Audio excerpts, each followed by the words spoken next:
Alhamdulillahi wa kafa wassalatu wassalamu ala rasulillahil mustafa wa ala alihi wa sahbihi wa man wafa wa ba'd. Fa ya ahbaballahi wa ahbaba rasulihi sallallahu alaihi wasallam, usi nafsi wa iyyakum bi taqwallahi faqad fazal muttaqun fala tamutunna illa wa antum muslimun. Faqala ta'ala ya ayyuhalladzina amanu taqullaha haqqa tuqatih wa la tamutunna illa wa antum muslimun. Baik, dalam ikhtiar memperbaiki kualitas ibadah kita akan lanjutkan kajian kita masih dalam pembahasan sifat salat Nabi Sallallahu Alaihi Wasallam. Saya ingin tegaskan bahwa ini menjadi satu hal yang sangat penting untuk kita uraikan. Salat itu ibadah yang paling pokok, ibadah yang sangat menentukan muara akhirat kita. Karena ini yang pertama kali dihisab oleh Allah Subhanahu Wa Taala. Inna awwala ma yuhasabu bihil abdu yawmal qiyamati as-salah. Amalan pertama yang dihisab oleh Allah Subhanahu Wa Taala, kata Nabi SAW, di akhirat kelak adalah salatnya. Idza salahat salah sairu amali wa idza fasadat fasada sairu amali. Kalau bagus salatnya maka akan berdampak pada kebaikan amalan-amalan lain. Jadi ini sumber amal itu dari salat dulu.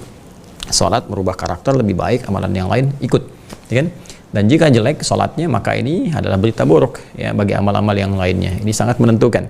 Pun demikian dalam kehidupan dunia, seperti pernah saya uraikan, banyak manfaat yang bisa kita raih, dari mulai ketenangan, cepatnya pengabulan doa, jembatan kesuksesan, kebahagiaan, dan hal-hal lain ya yang tentunya akan merubah kehidupan kita, bahkan perilaku kita lebih baik daripada sebelum-sebelumnya.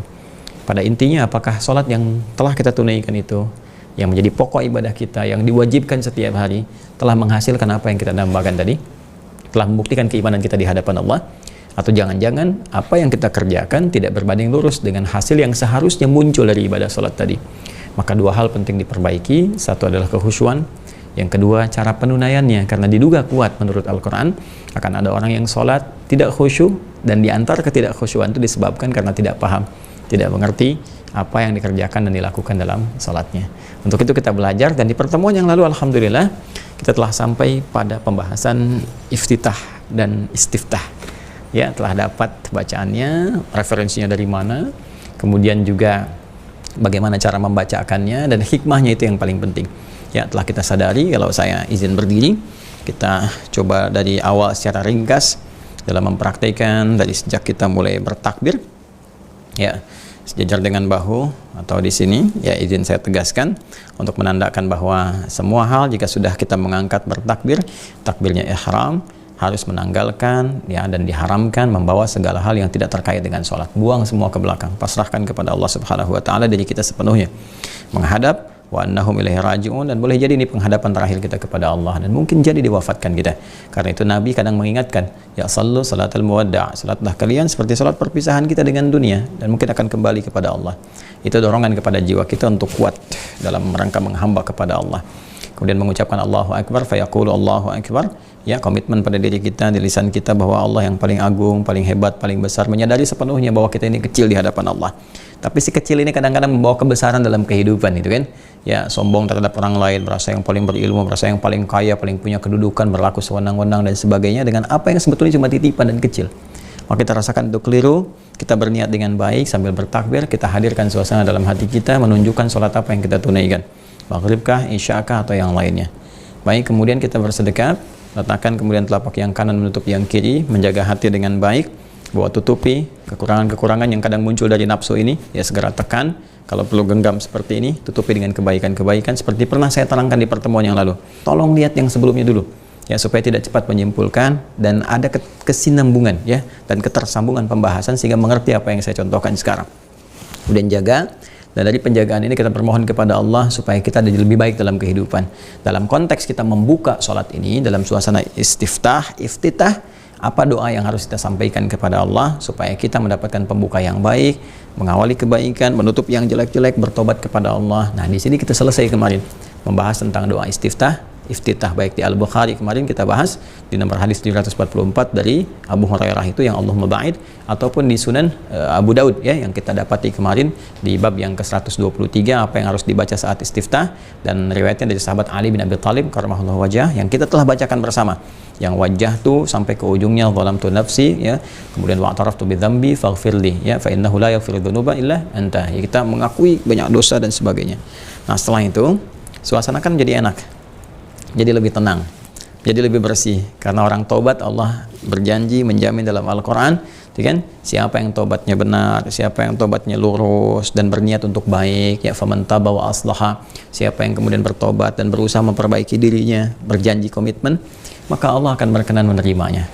Dan penerimaan Allah yang terbaik itu ketika menerima taubatnya, maka Allah akan berkenan menunjukkan jalan-jalan kebaikan. Nah, jalan apa yang akan dibuka ya oleh Allah Subhanahu wa taala melalui penunaian salat ini? Maka pembuka jalan ini intinya akan dimulai lewat satu bacaan. Ya, pembuka sesuatu dari sebuah inti yang menunjukkan kepada inti sesuatu itu disebut dengan Fatihah namanya. Fatihah. Karena itu, setelah kita teman-teman sekalian menunaikan takbiratul ihram, kemudian juga istiftah. Jadi ini saya urutkan ya.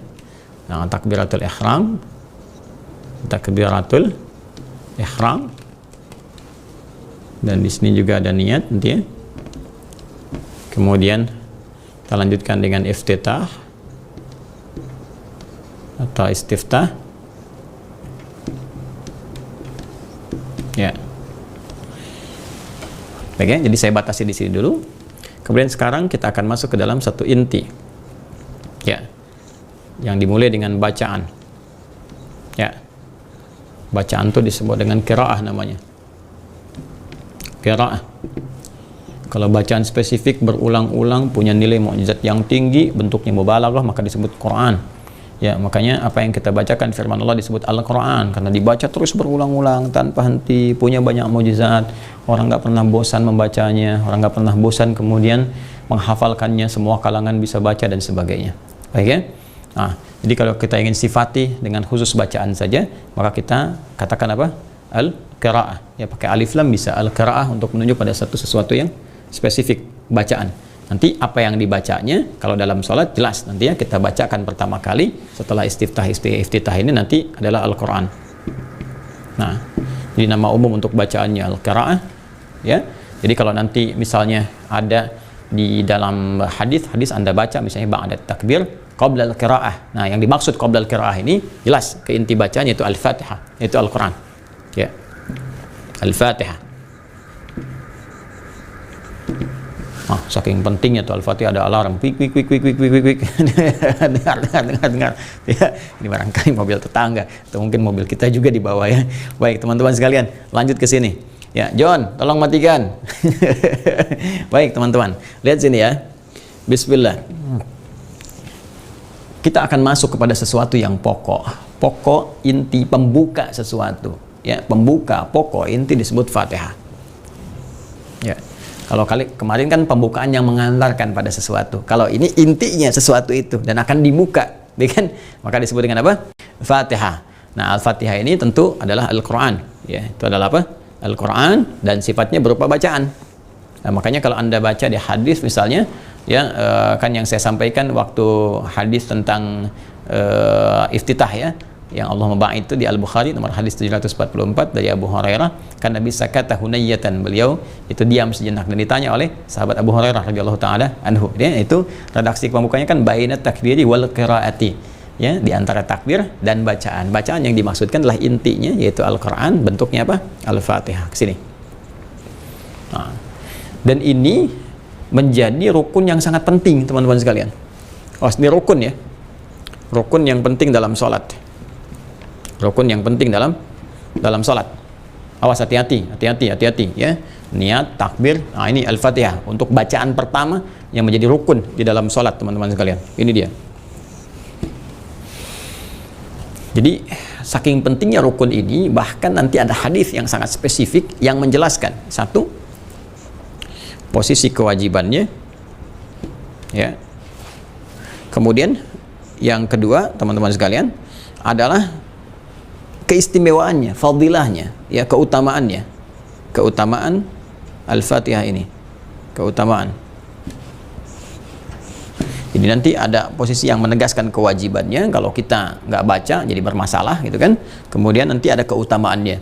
Nah, terkait dengan ini semua, kita akan keluarkan satu hadis di dalam Sahih Muslim. Jadi teman-teman yang punya kitabnya, tolong dicek kembali ya, kalau ada yang kurang tepat atau saya tidak tepat menyebutkan nanti tolong dikoreksi oleh teman-teman sekalian. Ya, jadi nanti di hadis Muslim ini hadisnya nanti terdapat di riwayat Sahih Muslim Imam Muslim, kitab Sahih Muslim. Nah, Kitabus Shalah. Ya, seperti Al-Imam Al-Bukhari karena ini muridnya. Kitabus Shalah. Babnya. Bab wujub qiraatil Fatihah. Qiraatil Fatihah.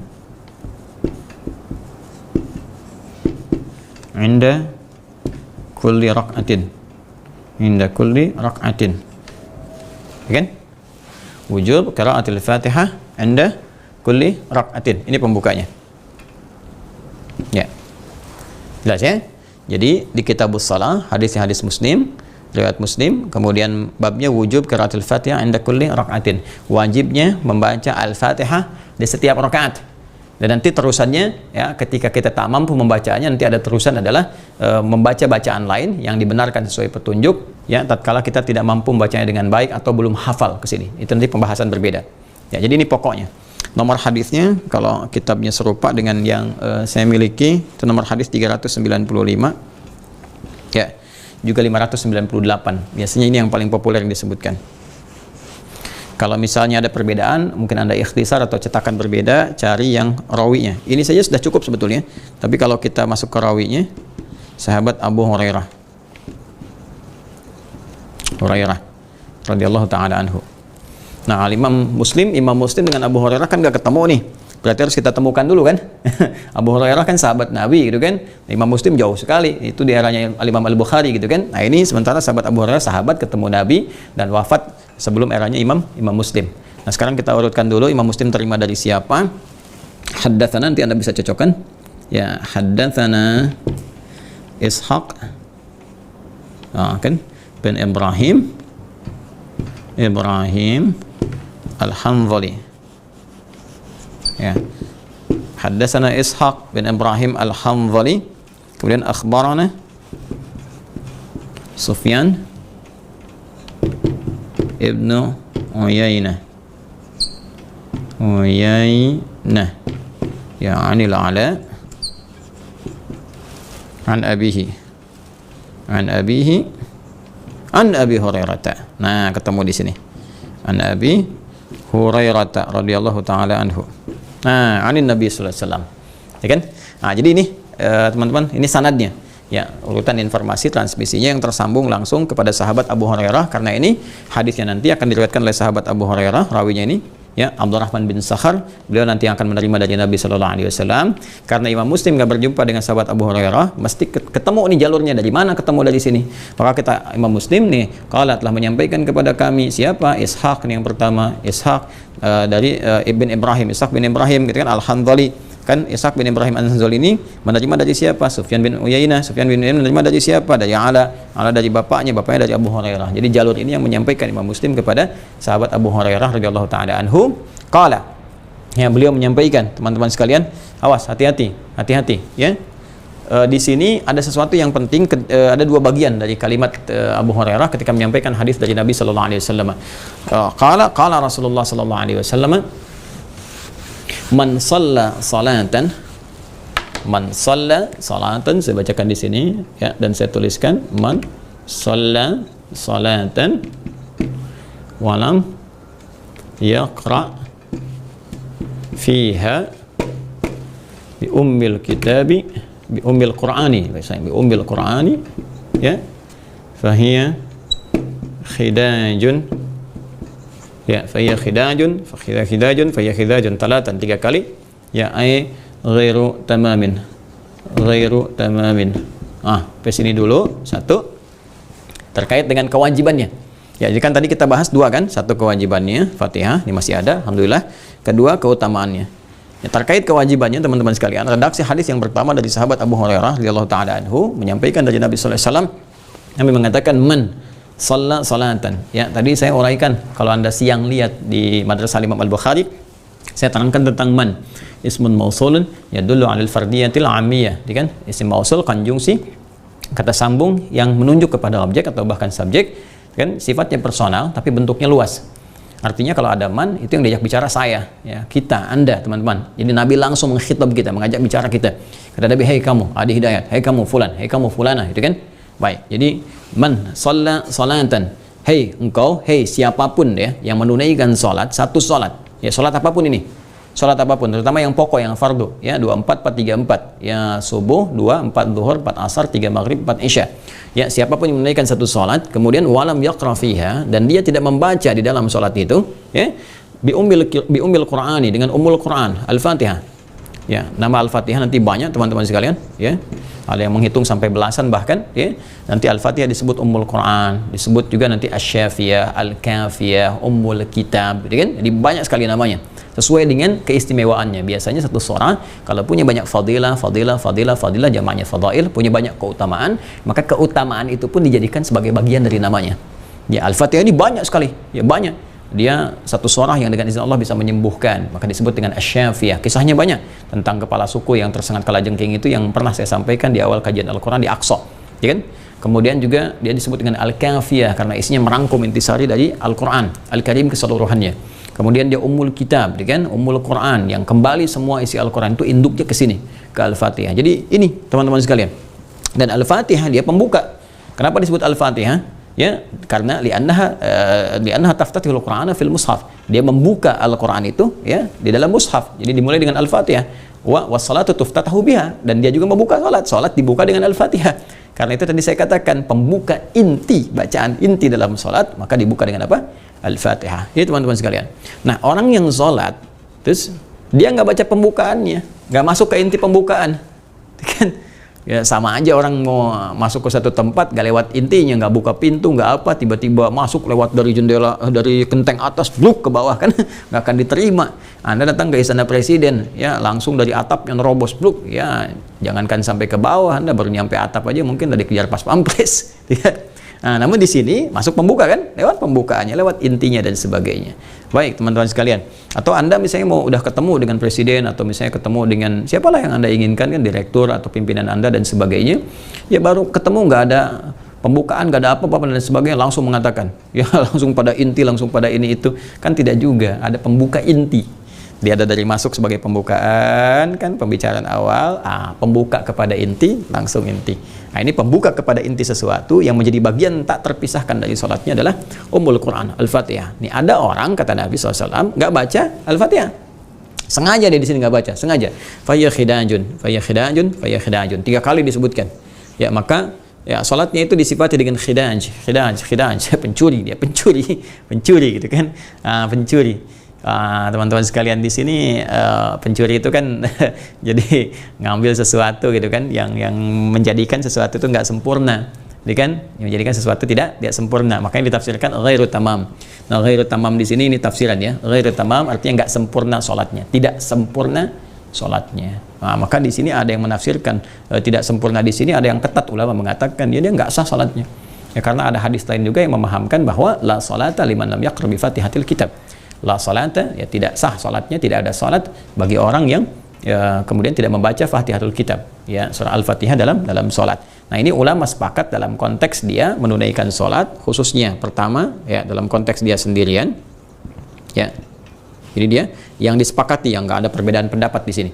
Jadi salat sendirian dia sengaja tinggalkan Al-Fatihah, maka dihukumi tidak sah, dia mesti mengulang salatnya. Ya karena la salata di sini, la-nya di situ diartikan teman-teman sekalian dengan sifatnya penafian. Ya walaupun di situ bisa naksi juga karena harokatnya fathah, ya tidak sempurna. Itu la naksi artinya kurang, nggak sempurna, sama persis ghairu tamam. Dan sesuatu yang tidak sempurna tidak baik, maka diulang. Makanya Khalid bin Rafi Az-Zuraiki ketika dia sholat dan nggak sempurna sholatnya, diminta oleh Nabi untuk mengulang.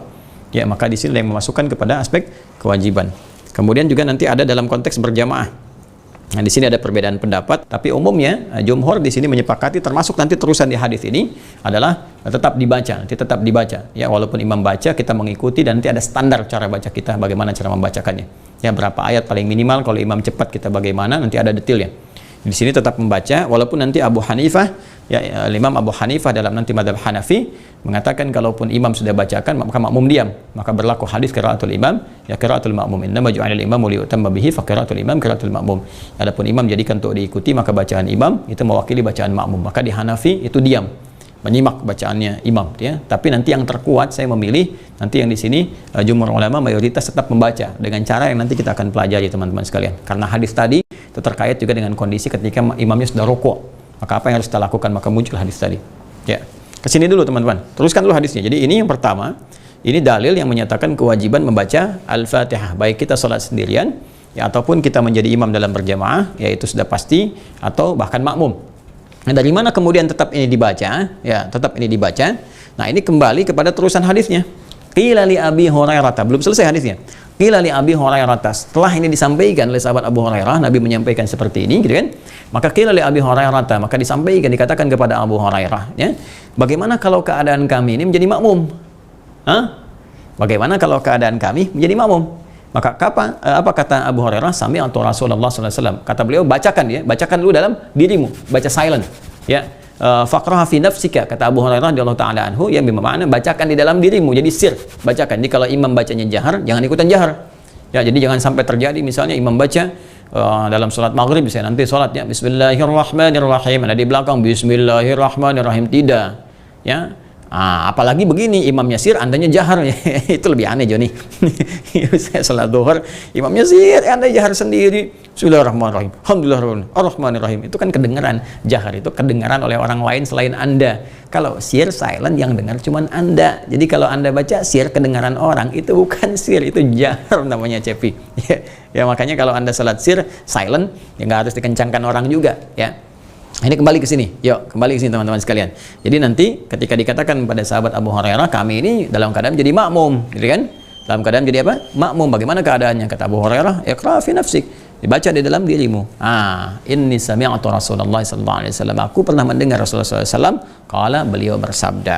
Apa sabdanya? Nah, ini yang akan coba kita tuliskan, ya. Qala Allahu azza wa jalla. Qala Allahu azza wa jalla. Baik, yuk kita hapus sebentar, ya. Nah, ini teman-teman sekalian, qala Allahu azza wa jalla. Ini kita tuliskan, ya. Bismillah. Qala Allahu azza wa jalla, ya. Qala Allahu azza wa jalla. Dia. Ya, kata sahabat Abu Hurairah radhiyallahu taala anhu, ya, qala sami'tu Rasulullah sallallahu alaihi wasallam yaqul qala Allahu azza wa jalla. Nah, ini saya ingin garis bawahi dulu teman-teman sekalian. Nah, di sini ini isyarat kepada hadis qudsi. Ya, hadis qudsi itu adalah hadis yang, ingat kalimatnya, maknanya disampaikan langsung oleh Allah Subhanahu wa taala kepada Rasulullah sallallahu alaihi wasallam, dan lafadznya diteruskan oleh Nabi sallallahu alaihi wasallam. Ya, beda dengan Al-Qur'an. Kalau Al-Qur'an lafadz dan maknanya langsung dari Allah Subhanahu wa taala. Lafadz dan maknanya langsung dari Allah Subhanahu wa taala.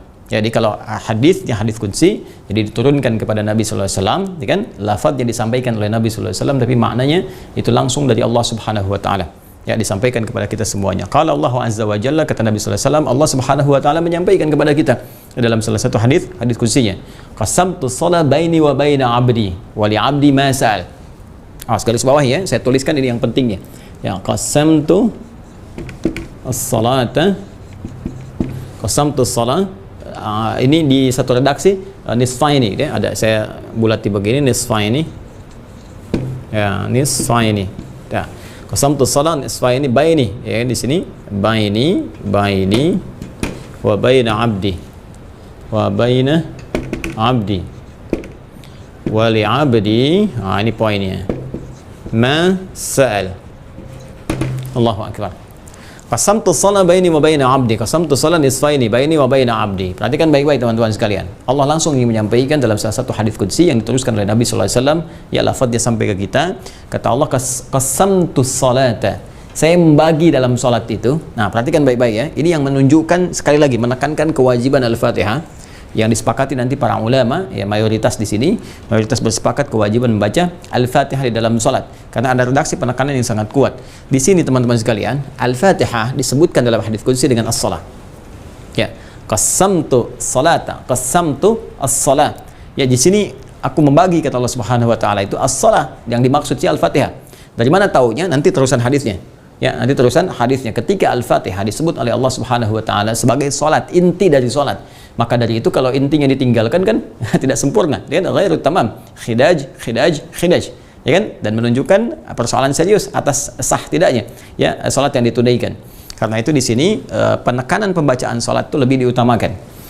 Dalam konteks ini bacaan Al-Fatihahnya, ya. Qasamtus salata, saya bagi salat itu kan nisfaini kepada dua bagian. Baini wa baina 'abdi, dan ada bagianku, ada bagian hambaku. Jadi nanti di Al-Fatihah itu teman-teman sekalian, saat kita menunaikan sholat, kan, ketika Allah Subhanahu wa taala meminta kita menunaikan salat dan kita memulai salat ya, setelah bertakbir, baca istiftah, kemudian masuk ke Al-Fatihah, disebut oleh Allah ini inti salatnya, pembuka ini inti salat, qasamtu salat, aku bagi nih dalam pembuka inti salat ini di Al-Fatihah ini kan nisfa ini pada dua bagian. Baini wa baina abdi, ada bagian tertentu yang memang khusus untukku kata Allah. Kan? Wa baina abdi, dan ada bagian hambaku. Jadi di Al-Fatihah ini sangat luar biasa. Ada satu informasi yang sangat dahsyat di hadis qudsi yang menunjukkan bahwa ada bagian kita di situ. Sesuatu yang sangat penting, nanti kita akan lihat. Tapi jangan lupakan, ada bagian Allah yang harus kita penuhi. Jadi di sini ada hak dan kewajiban. Ini ada hak dan kewajiban. Hak dan kewajiban. Jadi ada hak Allah Subhanahu wa taala. Jadi kalau sudah haknya Allah Subhanahu wa taala, berarti kewajiban kita di sini hamba. Ya kan? Ada hak kita. Kalau sudah hak kita berarti kewajiban Allah. Ingat ya? Awas, hati-hati. Makanya tegas Allah menyampaikan di hadis qudsi, wali abdi masal. Ya, dan hak kita, hak hambaku kata Allah itu, ya hak kita sebagai hamba Allah, wali abdi, dan untuk hambaku masal, hak dia, apapun yang dia minta aku akan kabulkan. Ya. Apapun yang dia minta aku akan kabulkan. Ini dahsyatnya. Jadi di sini teman-teman sekalian, ada hak di sini, ya, hak Allah yang harus kita penuhi, yaitu tadi salat yang ditunaikan dengan benar. Ya, dalam konteks ini sampai ke bacaan Al-Fatihah. Jadi sampai ke Al-Fatihah saja kalau kita penuhi ya hak Allah, kewajiban kita dengan benar, niatnya benar, takbirnya benar gitu kan, iftitahnya benar, sampai ke Al-Fatihahnya benar, maka di situ Allah akan berikan bagian yang paling spesial baru sampai ke bacaan Al-Fatihah saja. Dan itu menjadi hak kita. Dan Allah janjikan di sini dalam hadis qudsi, wali abdi, dan untuk hambaku aku akan penuhi masal. Apa itu? Apapun yang ia minta aku akan berikan. Apapun yang ia minta aku akan berikan. Nah, di sini titik pentingnya teman-teman sekalian, bagi kita untuk benar dalam menunaikan Al-Fatihah, untuk tidak meninggalkan Al-Fatihah, karena dalam Al-Fatihah ada sesuatu yang sangat dahsyat, dan di antara kedahsyatan itu terkait dengan pengabulan doa yang kita mohonkan. Apapun yang diminta Allah berikan, sepanjang itu adalah kebutuhan hidup kita, maslahat kita dunia dan akhirat. Baik, teruskan hadisnya ya. Nah, sekarang bagaimana cara kita kemudian mengungkapkan hak kita kepada Allah dan memenuhi kewajiban kita kepada Allah Subhanahu wa taala? Perhatikan baik-baik kalimatnya. Idza qala al-'abdu. Nah, ini tafsirannya kenapa di sini as-shalah diartikan dengan Al-Fatihah. Idza qala al-'abdu alhamdulillahi rabbil alamin. Jika seorang hamba sudah mulai membaca alhamdulillahi rabbil alamin. Allahu akbar.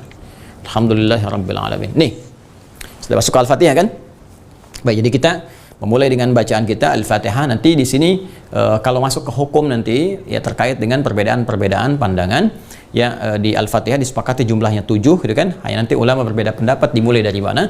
Ada yang memulai dari Bismillahirrahmanirrahim, ada yang memulai dari Alhamdulillahirabbil alamin. Jadi nanti yang memulai dari Bismillahirrahmanirrahim, menghitung Bismillahirrahmanirrahim itu bagian dari Al-Fatihah. Ya seperti Al-Imam Syafi'i misalnya kan, yang membacakan jahar, kemudian Imam Ahmad bin Hanbal yang membacakan sir di situ.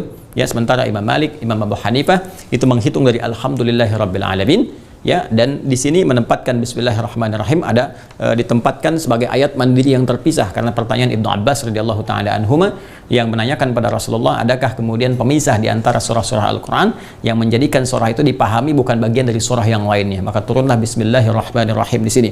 Maka nanti sebagian memosisikan Bismillahirrahmanirrahim itu bagian terpisah, ayat yang berdiri sendiri sebagai pembuka di setiap surah. Sebagai pembuka di setiap surah. Karena itu bedanya Al-Fatihah dengan Al-Baqarah dipisahkan Bismillahirrahmanirrahim. Bedanya nanti Al-Baqarah dengan Ali Imran dipisahkan Bismillahirrahmanirrahim. Kecuali At-Taubah nanti. Ya, kecuali At-Taubah, Al-Bara'ah, karena ini terkait dengan peperangan, izin untuk membela diri, izin untuk membela kehormatan, membela bangsa, membela masyarakat, kan, membela saat dizalimi. Maka dalam pembelaan itu ada pertumpahan darah. Sedangkan Bismillahirrahmanirrahim itu ayat yang terkait dengan kasih sayang. Dalam perang nggak ada kasih sayang. Gak ada orang nembak, izin nembak ya, Dor, aku sayang kamu sebetulnya. Itu terlalu lebay Joni, gak ada, perang ya perang, tembak ya tembak gitu kan. Makanya nanti di Al-Bara'ah itu tidak ada Bismillahirrahmanirrahim, langsung ta'awudz, langsung ke bara'atum minallah dan seterusnya. Nanti Bismillahnya tetap berjumlah 114, karena nanti di An-Naml pun ada wa innahu min Sulaiman wa innahu Bismillahirrahmanirrahim, sempurna di 114 kali disebutkan dalam Al-Quran. Ya, untuk Al-Fatihah pun itu disebut sebagai pemisah Bismillahnya, Bismillahirrahmanirrahim, pada riwayat yang tadi disampaikan dalam pandangan madhab selain Asy-Syafi'i dan juga madhab Hambali, yang bacanya jahar Asy-Syafi'i, Hambali bacanya sir. Ya, di Maliki langsung ke Alhamdulillahirabbil alamin, di Hanafi juga demikian. Nah, ketika masuk ke sini teman-teman sekalian, Ya, hadis yang diqudsi, wa idza qala al-'abdu alhamdulillahi rabbil alamin. Jika seorang hamba mulai membaca Al-Fatihahnya dan dia katakan alhamdulillahi rabbil alamin. Fokus ya. Qala Allah azza wa jalla, maka Allah menjawab bacaannya ini dengan jawaban hamadani 'abdi. Hamadani 'abdi. Ya, hambaku telah memujiku. Pelan-pelan ya. Wa idza qala al-'abdu ar-rahmanir rahim. Kan ar-rahmanir rahim, kalau hamba membaca ar-rahmanir rahim, kemudian Allah menjawab, kalau Allah azza wa jalla, Allah menjawab gitu kan, asna alayya abdi, asna alayya abdi.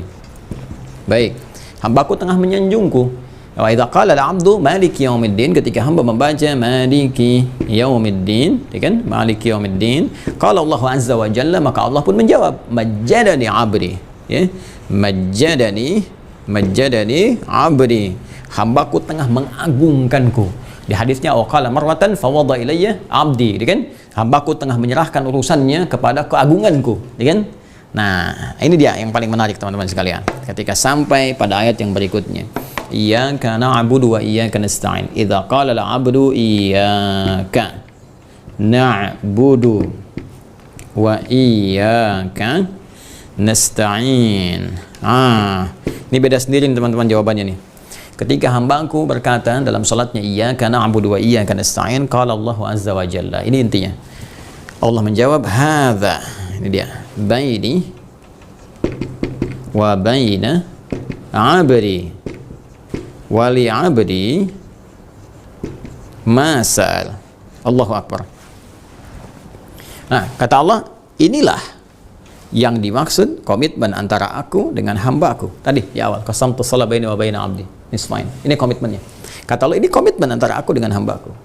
Wali abdi masal, jika hambaku benar menunaikan sholat sampai bacaan ini, apapun yang dia minta saat ini aku akan berikan.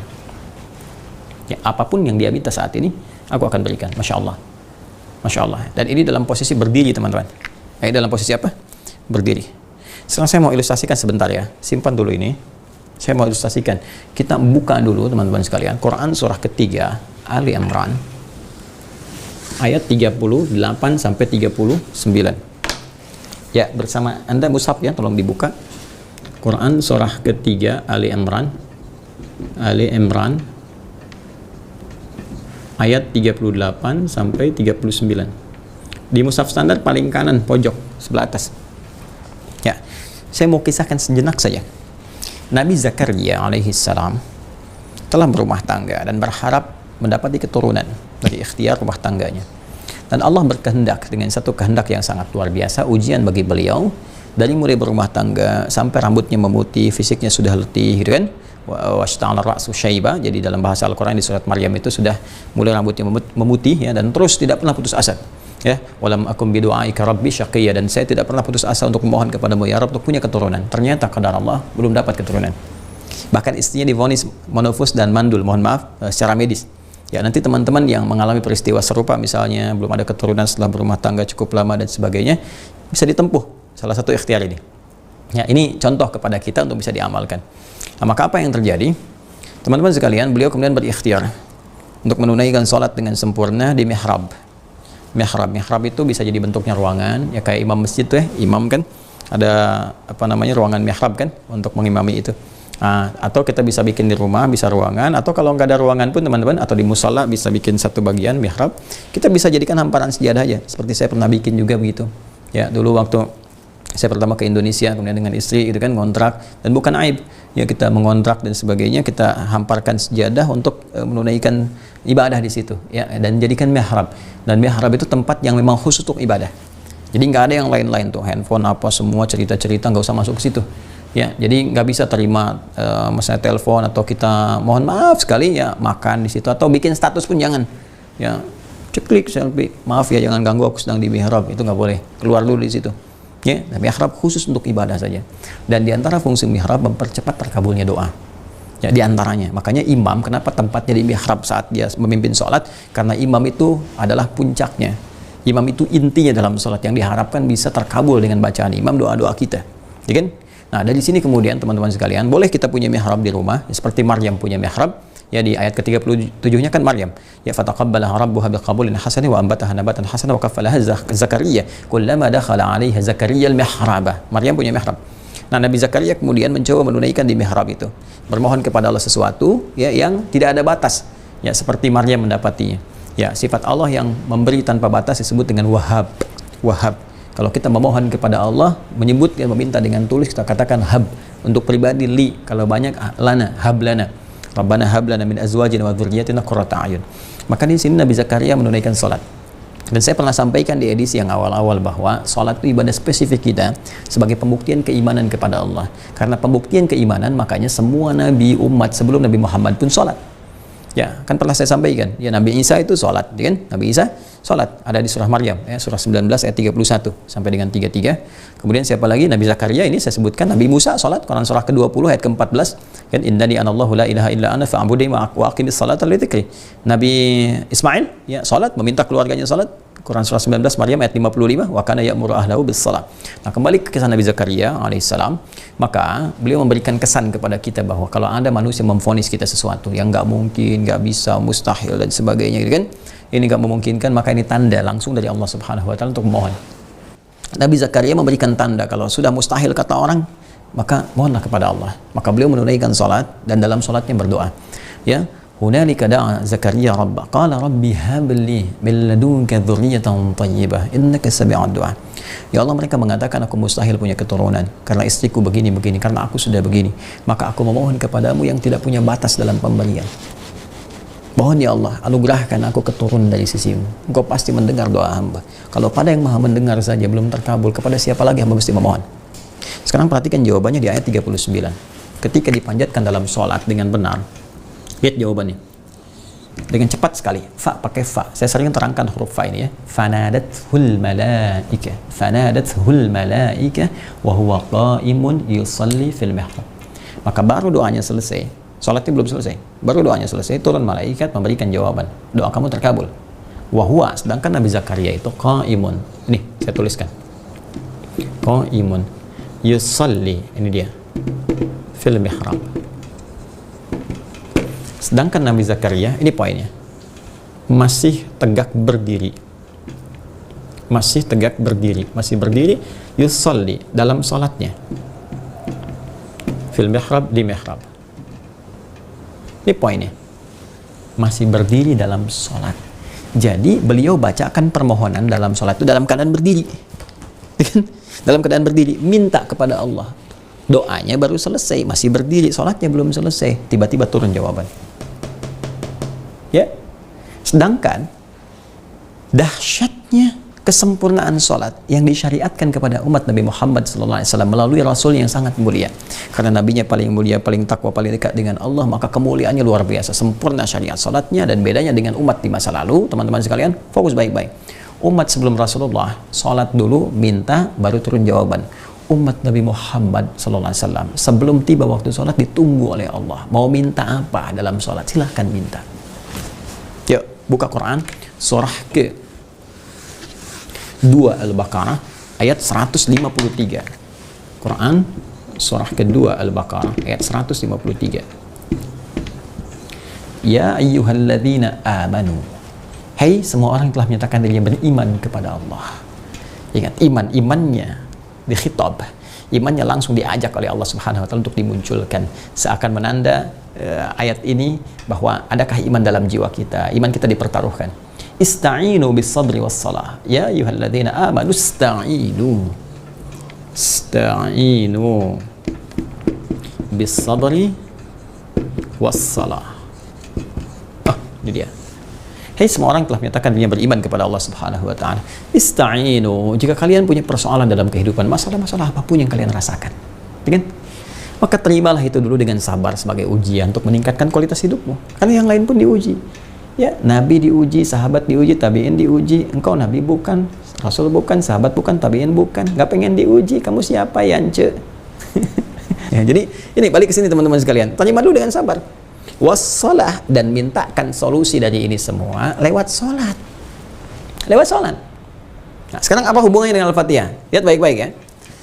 ketika Nabi Zakaria meminta, nah, masih berdiri dalam sholatnya, dikabulkan oleh Allah Subhanahu wa Ta'ala. Kita umat Nabi Muhammad SAW, ya, dengan barakah Nabi yang sangat mulia, belum sholat, udah diminta, dipanggil, siap-siap saat sholat mau minta apa. Nah, sekarang perintahnya ista'inu. Nih, ista'inu. Fokus baik-baik. Ini perintah dari Allah. Kalau kita mau katakan, teman-teman sekalian, ya Allah, kami mau sholat, dan saat sholat itu kami akan meminta kepadamu. Perhatikan baik-baik. Nah, ini perintah kita saat menunaikan sholat, ini masuk dalam bagian ibadah di Quran surah ke-20 Taha ayat ke-14. Kata Allah, kalau kalian yakin dengan imanmu aku Tuhan, kan? Ya, maka buktikan lewat itu, pembuktian itu, ya, keimanan itu lewat sholat. Innani anallahu, sayalah Allah, sungguh sayalah Allah satu-satunya Tuhan. Ya la ilaha illa ana, enggak ada yang disebut Tuhan kecuali saya. Fa'budni, maka sembah saya. Ini perintahnya di sini fa'budni. Fa'budni, ya kan? Yang ini wasta'inu, ya ayyuhalladzina amanu ista'inu, ini fa'budni salatnya. Kalau kita ingin pindahkan bentuk perintah ini ke bentuk penghambaan, ya, untuk mengeksekusi ini, untuk membuktikan, maka kalau saya pakai a, kalau kita banyak pakai nun. Nah, ya, bentuknya rubah ke fi'il mudhari. Ini a'bud jadi a'bud kalau sendirian. Kalau banyakan kita semua ganti jadi na'bud. Na'bud. Ya? Baik. Yang kita sembah siapa? Allah, kan? Allah. Maka kita ingin katakan, ya Allah, kami ingin buktikan kami menyembahmu, ya Allah. Kami siap sholat kepadamu, ya Allah. Engkau katakan, sholat, sembah aku, ibadah kepadaku, sholat. Kami katakan, ya Allah, kami siap menyembahmu hanya kepada Engkau, tidak ada yang lain. Engkau katakan Engkau yang Tuhan, tidak ada yang lain. Kami pun akan katakan, ya Allah, kami siap hanya kepada Engkau, kami akan menyembah, ya Allah. Hanya kepada Engkau, hanya kepadamu. Maka hanya kepadamu, itu bahasa Arabnya iyyaka, didahulukan. Iyyaka na'budu. Rumus yang sama, ini. Ista'inu, jadikan bentuk kemudian penghambaan kita menjadi nasta'in. Kalau kita katakan hanya kepadamu saja, ya Allah, kami minta. Gak ada yang lain, karena hanya Engkau yang Tuhan. Ya, hanya Engkau yang Allah, hanya Engkau yang hak. Maka katakan iyyaka. Tuh. Sekarang lihat. Ini perintah Quran surah 2 ayat 153. Ini Quran surah 20 ayat ke-14. Iyyaka na'budu, iyyaka nasta'in. Sekarang saya mau tanya kepada Anda semua. Ya, saya, Anda, dan kita semuanya. Adakah kita temukan kalimat ini? Iyyaka na'budu, ya, dan iyyaka nasta'in di dalam bacaan salat kita? Ada, Ustaz. Di mana? Al-Fatihah. Nih. Idza qala al-'abdu iyyaka na'budu wa iyyaka nasta'in. Anda bayangkan? Ya, makanya pantas di sini Allah mengatakan, lihat kalimatnya baik-baik. Hadza baini wa baina 'abdi wa li 'abdi ma sa'al. Ini adalah perjanjian komitmen antara aku dengan hamba-Aku. Apa komitmennya? Ini yang dari awal, wa li 'abdi ma sa'al. Kan Allah katakan, ista'inu bis sabri was shalah. Kamu punya masalah, kamu punya persoalan, datang kepada Aku, ya. Mintakan dalam salat, Aku kabulkan. Sekarang di mana, ya Allah, cara memintanya? Tuh, Zakaria meminta alaihissalam, dalam berdirinya minta, Aku kabulkan. Contohnya, kamu belum minta, Aku udah panggil. Bacakan, apa bacaannya? Iyyaka na'budu. Ketika sampai ke bacaan ini, iyyaka na'budu. Ya Allah, sekarang kami mengungkapkan keimanan kami. Sekarang kami membuktikan keyakinan kami kepadamu, ya Allah. Hanya Engkau yang Tuhan, Engkau ya Allah. Kami menyembahmu, ya Allah, lewat salat ini. Nih. Wa nasta'in. Dan Engkau mintakan, perintahkan kepada kami untuk minta. Kalau kami ada kesulitan, kami ada permohonan, kami ada kebutuhan, ya Allah. Kan? Sekarang kami meminta hanya kepada-Mu, wa iyyaka nasta'in. Maka ketika Anda mengatakan, saya mengatakan, kita mengatakan, iyyaka na'budu wa iyyaka nasta'in, Allah langsung menjawab, hadza baini wa baina 'abdi. Inilah perjanjian komitmen antara Aku dengan hamba-Ku. Wa li 'abdi ma sa'al. Dan kalau benar hamba-Ku sampai detik ini, ya, apapun yang dia minta Aku akan berikan, sepanjang itu menjadi kebutuhan dunia dan akhirat dia, maslahat dia. Dahsyat di sini. Ternyata rahasia Al-Fatihah itu bisa mempercepat terkabulnya doa baru sampai di sini. Kan? Nah, sekarang timbul pertanyaan. Dua pertanyaannya. Satu. Banyak orang yang telah baca Al-Fatihah setiap hari, bahkan 17 kali dalam sehari. Ya, paling minimal itu paling standar, paling minimal 17 kali. Jadi kalau ada yang baca 16, itu berarti sholat subuhnya 1 rakaat. Ya, karena sholat itu kan 17 rakaat, 5 waktu 17 rakaat, setiap rakaatnya baca Al-Fatihah.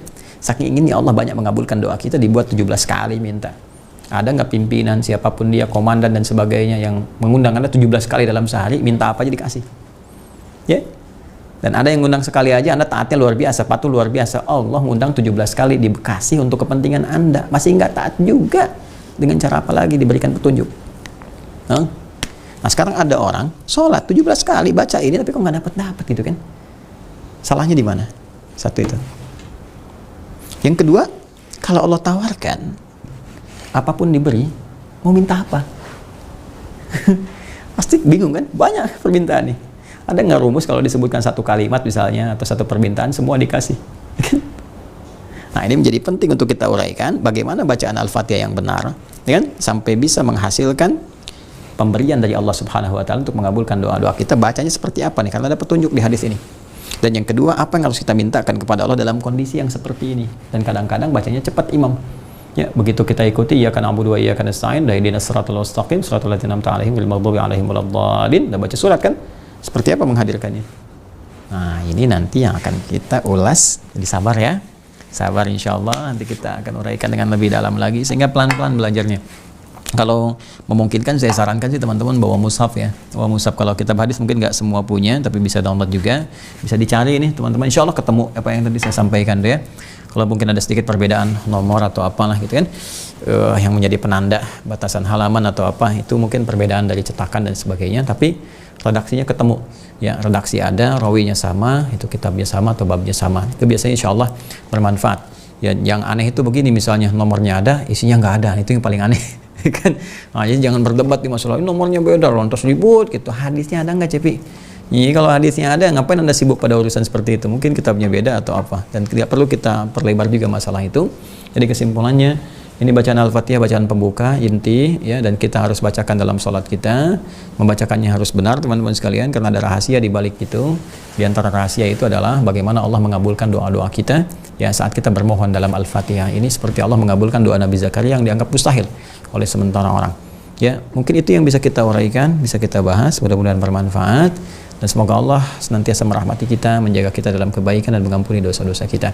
Allahumma taqabbal minna innaka antas sami'ul alim wa tub 'alaina innaka antat tawwabur rahim. Taqabbal minna siyamana wa salawatina wa ruku'ana wa sujudana wa tammim taqsirana ya Allah ya arhamar rahimin. Wa najjina ya Allah minal qalbil azim bi rahmatika ya arhamar rahimin. Sallallahu alaihi wasallam Muhammad wa ala alihi wa sahbihi wa ummati ila yaumiddin. Wa akhiru da'wana subhanakallahumma bihamdika nashhadu an la ilaha illa anta nastaghfiruka wa natubu ilaik. Walhamdulillahirabbil alamin. Assalamualaikum warahmatullahi wabarakatuh.